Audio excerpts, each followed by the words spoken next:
ఈ ప్రపంచంలో చాలా ఈజీగా కల్తీ చేయగలిగే ప్రోడక్ట్ ఏంటిదో తెలుసా? Tea powder. అవును, టీ పౌడర్ అంటే ఏంది? ఎండబెట్టిన ఆకులు. ఆ ఎండబెట్టిన ఆకులల్లో ఇంత మన్ను మసానం పోసినా కూడా ఎవరికి తెలియదు. అల్లింత ఆల్రెడీ వాడి పడేసిన ఏదైతే చాక్పత్తి ఉంటుందో ఆ టీ పౌడర్ని జర్ర ఎండకెండబెట్టి కలిపినా కూడా ఎవరికి తేడా తెలియదు. అలా రంగులు కలిపినా ఎవరికి తెలియదు, అల్లింత బెల్లం కలిపినా ఎవరికి తెలియదు.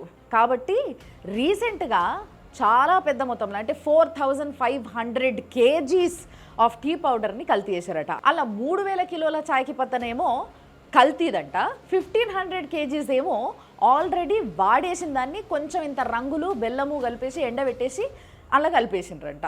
అయితే ఈ విధంగా తయారు చేసే ప్రాసెస్ ఏదైతుందో అది కూడా చూపిస్తున్నారు ఈ వీడియోలో, చూడుంటారు మీరు ఒకసారి.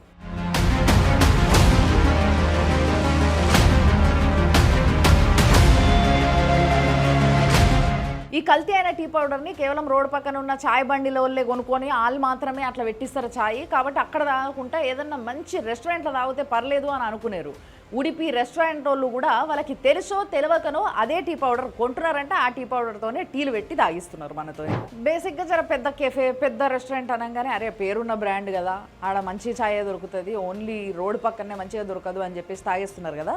కానీ అక్కడ కూడా వాళ్ళకి సప్లై చేస్తున్నది ఈ అడల్టరేటెడ్ టీ పౌడర్లేనట. ఒక్క మాట చెప్పొచ్చేది ఏంది అని అంటే, తెలిసినా తెలియకున్నా కానీ అసలు వాళ్ళకు వస్తున్న ఏ ప్రోడక్ట్ అయినా, అది టీ పౌడర్ అయినా ఇంకోటైనా కానీ అది కల్తీ వస్తుందా మంచిదే వస్తుందా అని చెక్ చేసుకోవాల్సిన బాధ్యత మాత్రం ఆ రెస్టారెంట్ వాళ్ళదే. ఎట్లుందంటే ఈ కథ, అతడు సినిమాలో బ్రహ్మాజీ గారితో ఒక డైలాగ్ ఉంటుంది, తనికెల భరణి గారితో చెప్తాడు ఆ డైలాగు.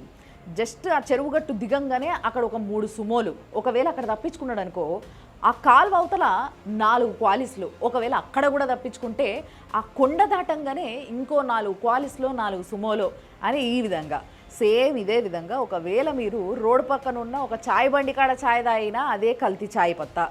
అదే ఒకవేళ మీరు ఏదైనా పెద్ద కెఫేలను పెద్ద పేరు అయిన హోటళ్లను తాగినా అక్కడ కూడా ఇదే కల్తీ చాయ్ పత్తా. ఒకవేళ ఆడ కూడా కాదబ్బా ఇంకా సేఫ్గా ఆలోచిద్దామని చెప్పేసి ఇంటికే ఒక బ్రాండెడ్ది తీసుకొచ్చుకొని చాయ్ పెట్టుకొని తాగినా కూడా ఆ టీ పౌడర్ కూడా కల్తీదే. అట్లుంది పరిస్థితి, మరి చూసుకోండి ఇక మీ ఇష్టం.